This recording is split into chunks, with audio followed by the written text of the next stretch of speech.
Hello दोस्तों, आप सभी का स्वागत है आपके अपने YouTube channel study with Ravi पर। दोस्तों, हमने एक सीरीज स्टार्ट की थी जिसमें हम यूके ट्रिपल एससी और यूके पीएससी के द्वारा पिछले वर्षों की परीक्षाओं में पूछे गए उत्तराखंड सामान्य ज्ञान प्रश्नों के प्रैक्टिस सेट को सोल्व कर रहे थे। हमने अपनी इस सीरीज में 39 प्रैक्टिस सेट को किया था। आज हम दोस्तों इस सीरीज का 40वां प्रैक्टिस सेट करने जा रहे हैं, जिसमें दोस्तों सभी प्रश्न आपके इम्पोर्टेंट और सिलेक्टेड हैं। आप दोस्तों वीडियो के एंड तक जरूर बने रहिएगा और लास्ट में दोस्तों आप कमेंट करके बताइएगा कि आपने कितने क्वेश्चन सही किए। ठीक है, तो चलिएगा शुरू कर लेते हैं आज के अपनी इस क्लास को, जिसका पहला प्रश्न है, बताना है कि किस व्यक्ति के भवन को भारतीय भवन के नाम से जाना जाता है। सही आंसर रहेगा ऑप्शन बी, मुकुंदी लाल। फ्रेंड्स, बैरिस्टर मुकुंदी लाल के भवन को भारतीय भवन के नाम से जाना जाता है। अगला प्रश्न है, किस स्थान का प्राचीन नाम नोठा या नारायण मठ है। तो सही आंसर रहेगा ऑप्शन सी, आदि बद्री। आदि बद्री का नाम दोस्तों प्राचीन नोठा या नारायण मठ था। ठीक है, तो याद रखिएगा। तीसरा प्रश्न है कि पलेठी सूर्य मंदिर का निर्माण किसने कराया था। तो पलेठी का सूर्य मंदिर, इसका निर्माण दोस्तों ऑप्शन ए, कल्याण बर्मन ने कराया था। सही आंसर रहेगा ऑप्शन बी। ठीक है, और यह दोस्तों आपका टिहरी में स्थित है। अगला प्रश्न है, उत्तराखंड में सती प्रथा का अंत कब हुआ था। तो उत्तराखंड में सती प्रथा का अंत दोस्तों 1829 में हुआ था। सही आंसर रहेगा ऑप्शन बी। 1829 में ही दोस्तों भारत में सती प्रथा का अंत हुआ था। ठीक है, और किसने किया। तो यह दोस्तों विलियम बेंटिंग ने किया था, राजा राम मोहन राय के प्रयासों से। पांचवा प्रश्न है, उत्तराखंड में दास प्रथा का अंत कब हुआ था। तो उत्तराखंड में दास प्रथा का अंत दोस्तों 1836 में हुआ था। सही आंसर रहेगा ऑप्शन बी। ठीक है, और इस समय कुमाऊं कमिश्नर था दोस्तों गोवान। पांचवा प्रश्न है, पर्वतीय कला केंद्र की स्थापना कब हुई थी। तो पर्वतीय कला केंद्र की स्थापना 1968 में हुई, नई दिल्ली में। ठीक है, और इसकी स्थापना मोहन उप्रेती के द्वारा की गई थी। अगला प्रश्न है, दिल्ली में पर्वतीय कला केंद्र के संस्थापक रहे। तो दोस्तों दिल्ली में पर्वतीय कला केंद्र की स्थापना जो की, तो वह दोस्तों मोहन उप्रेती ने की थी, जिन्हें दोस्तों बेडू पाको बोए के नाम से जाना जाता है। ठीक है, तो याद रखिएगा कि बेडू पाको बोए के नाम से मोहन उप्रेती को जाना जाता है, और इन्होंने दोस्तों दिल्ली में पर्वतीय कला केंद्र की स्थापना की थी 1968 में। आठवां प्रश्न है, स्वर कोकिला लता मंगेशकर जी ने किस गढ़वाली फिल्म में गीत गाया। तो ये गाया था दोस्तों ऑप्शन सी, रेबार। ठीक है, रेबार मूवी में दोस्तों स्वर कोकिला लता मंगेशकर ने गीत गाया था। रेबार यह दोस्तों एक गढ़वाली फिल्म है। नवा प्रश्न है, उत्तराखंड खादी ग्रामोद्योग बोर्ड का गठन कब हुआ था। तो उत्तराखंड खादी ग्रामोद्योग बोर्ड का जो गठन हुआ, तो वह दोस्तों 17 अगस्त 2002 में हुआ था। सही आंसर रहेगा ऑप्शन वी। 10वां प्रश्न है, किसने मेघदूत का गढ़वाली में अनुवाद किया था। तो गढ़वाली में अनुवाद किया था मेघदूत का दोस्तों धर्मानंद जामलोकी ने। सही आंसर रहेगा ऑप्शन डी। ठीक है, तो धर्मानंद जामलोकी ने दोस्तों मेघदूत, जो कि कालिदास की पुस्तक है, इसका गढ़वाली भाषा में अनुवाद किया था। 11वां प्रश्न है, कोटेश्वर बांध किस नदी पर बनाया गया है। कोटेश्वर बांध यह दोस्तों भागीरथी नदी पर बनाया गया है। सही आंसर रहेगा ऑप्शन ए, और यह दोस्तों टिहरी जनपद में स्थित है। 12वां प्रश्न है, खड़ दीपक पूजा हेतु कमलेश्वर मंदिर कहाँ स्थित है। तो खड़ दीपक पूजा हेतु कमलेश्वर मंदिर यह दोस्तों श्रीनगर पौड़ी में स्थित है। सही आंसर रहेगा ऑप्शन बी। अगला प्रश्न है, बताइएगा कि संगीत वाद्ययंत्र मशकबीन मूल रूप से कहाँ का वाद्ययंत्र है। तो यह दोस्तों स्कॉटलैंड का वाद्ययंत्र है। सही आंसर रहेगा ऑप्शन ए। अगला प्रश्न है, मैती आंदोलन के प्रवर्तक कल्याण सिंह रावत जी का संबंध किस जनपद से है?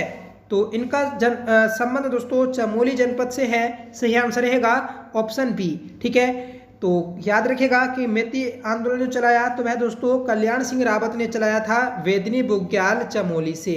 ठीक है, 15वां प्रश्न है, गोविंद घाट में किन दो नदियों का संगम होता है? गोविंद घाट में दोस्तों अलकनंदा और लक्ष्मण गंगा नदियों का संगम होता है। सही आंसर रहेगा ऑप्शन सी, और यह दोस्तों चमोली में स्थित है। अगला प्रश्न रहेगा, उत्तराखंड में प्रथम डेयरी संघ की स्थापना किस जनपद में की गई? तो उत्तराखंड में प्रथम डेयरी संघ की स्थापना हल्द्वानी नैनीताल में की गई थी। सही आंसर रहेगा ऑप्शन ए। 17वां प्रश्न है कि उत्तर प्रदेश जमींदारी उन्मूलन अधिनियम कब पारित हुआ था? तो उत्तर प्रदेश जमींदारी उन्मूलन अधिनियम यह दोस्तों 1950 में पारित हुआ था। सही आंसर रहेगा ऑप्शन ए। 18वां प्रश्न है, FL2 नीति कब का संबंध किससे है? तो FL2 नीति का संबंध यह दोस्तों शराब से है। ठीक है, ये दोस्तों उत्तराखंड सरकार की एक आबकारी नीति है। ठीक है, जिसका संबंध शराब से है।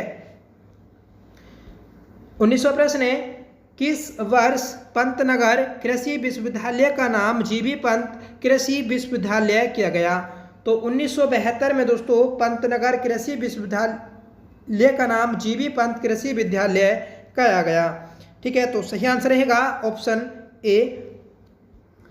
20वां प्रश्न है, निम्न में से रंगवली पिछोड़ी के लिए कौन सा जनपद प्रसिद्ध है? तो रंगवली पिछोड़ी के लिए दोस्तों उत्तराखंड का अल्मोड़ा जनपद प्रसिद्ध है। सही आंसर रहेगा ऑप्शन सी। बताइएगा कि निम्न में भजन सिंह की रचना है। तो भजन सिंह की रचना है दोस्तों ऑप्शन ए, आर्यों का मूल स्थान मध्य हिमालय। ठीक है, तो आर्यों का मूल स्थान मध्य हिमालय यह दोस्तों भजन सिंह की एक प्रसिद्ध रचना है। हिस्ट्री ऑफ गढ़वाल यह दोस्तों अजय रावत की पुस्तक है। ठीक है, कुमाऊं का इतिहास यह वीडी पांडे की पुस्तक है, और सदई यह दोस्तों तारादत्त गैरोला की प्रसिद्ध पुस्तक है।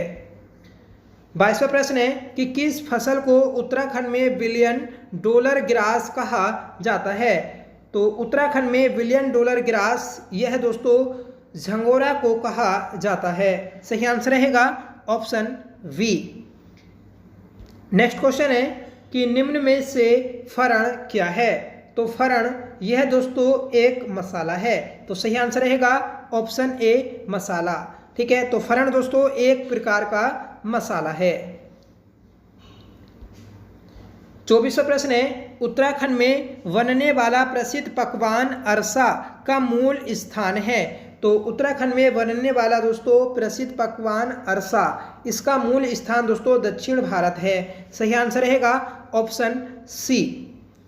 25वां प्रश्न है कि पर्वतारोही हर्षवंती बिष्ट ने नंदा देवी पर्वत पर कब सफलतापूर्वक आरोहण किया था? तो इन्होंने दोस्तों 1981 में सफल आरोहण किया था। सही आंसर रहेगा ऑप्शन ए। ठीक है, तो हर्षवंती बिष्ट इन्होंने दोस्तों 1981 में नंदा देवी पर्वत पर सफलतापूर्वक चढ़ाई की थी। ठीक है, 26वां प्रश्न है, पर्वतीय क्षेत्रों में मृदा का पीएच मान होता है? तो पर्वतीय क्षेत्रों में मृदा का पीएच मान जो होता है दोस्तों, तो वह आपका 5.5 से 6.5 पीएच स्केल तक होता है। सही आंसर रहेगा ऑप्शन वी। 27वां प्रश्न है कि राज्य में पाई जाने वाली किस मृदा को रेगूर भी कहा जाता है? तो काली मृदा को दोस्तों रेगूर, चैरलोजम आदि नामों से जाना जाता है। इसे ही दोस्तों काली कपासी मिट्टी भी कहा जाता है। ठीक है, 28वां प्रश्न है कि राज्य के किस क्षेत्र में टर्सरी प्रकार की मिट्टी पाई जाती है? तो उत्तराखंड के शिवालिक क्षेत्र में दोस्तों ट्रसरी प्रकार की मिट्टी पाई जाती है। ठीक है, सही आंसर रहेगा ऑप्शन बी, शिवालिक क्षेत्र। यह दोस्तों हिमालय का सबसे नवीन भाग है। 29वां प्रश्न है, राज्य के प्रत्येक सीट लोकसभा सीट के अंतर्गत कितने विधानसभा क्षेत्र आते हैं? तो राज्य के प्रत्येक लोकसभा सीट के अंतर्गत दोस्तों 14 विधानसभा क्षेत्र आते हैं। उत्तराखंड में दोस्तों 5 लोकसभा सीट हैं। ठीक है, और दोस्तों 70 विधानसभा सीटें हैं। तो आप यहां से डिवाइड कर पता कर सकते हैं कि एक लोकसभा सीट के अंतर्गत 14 विधानसभा सीटें आती हैं। 30वां प्रश्न है, राज्य में प्रथम बार राष्ट्रपति शासन कब लगा था? तो ये दोस्तों 27 मार्च 2016 को लगा और 12 मई तक यह दोस्तों लागू रहा था। ठीक है, इस समय दोस्तों उत्तराखंड के जो राज्यपाल थे तो वह के पॉल थे और सीएम थे दोस्तों हरीश रावत। नेक्स्ट क्वेश्चन है कि नैनीताल राजभवन डिजाइन का श्रेय जाता है। नैनीताल राजभवन के डिजाइन का श्रेय दोस्तों मैकडोनाल्ड को जाता है। सही आंसर रहेगा ऑप्शन ए। ठीक है, ऑप्शन बी स्टीवेंसन। ठीक है, तो स्टीवेंसन को दोस्तों इसका श्रेय जाता है, यह आप याद रखिएगा। और बनवाया किसने था? तो ये दोस्तों मैकडोनाल्ड ने बनवाया था। ठीक है, और कब से कब तक बना? तो ये दोस्तों 1896 से 1900 तक बनकर तैयार हुआ था। 32वां प्रश्न है, उत्तराखंड में नगरीय स्वायत्त प्रणाली की शुरुआत हुई थी। तो उत्तराखंड में नगरीय स्वायत्त प्रणाली की शुरुआत 1916 में हुई थी। सही आंसर रहेगा ऑप्शन सी। नेक्स्ट क्वेश्चन है कि राज्य मानव अधिकार आयोग के प्रथम अध्यक्ष कौन थे? तो राज्य मानव अधिकार आयोग के प्रथम अध्यक्ष दोस्तों विजेंद्र जैन थे। राइट आंसर रहेगा ऑप्शन वी। बढ़ते हैं अगले प्रश्न की ओर और बताना है फ्रेंड्स आपको, राज्य के प्रथम शिक्षा सचिव हैं। तो राज्य के प्रथम शिक्षा सचिव जो थे तो वे दोस्तों अजय विक्रम सिंह थे। सही आंसर रहेगा ऑप्शन सी। ठीक है, तो अजय विक्रम सिंह ये दोस्तों उत्तराखंड के प्रथम शिक्षा सचिव रहे हैं। 36वां प्रश्न है, वाघ व घुरण चित्रकारी से संबंधित है। तो वाघ व घुरण चित्रकारी से संबंधित जो है दोस्तों तो वह है ऑप्शन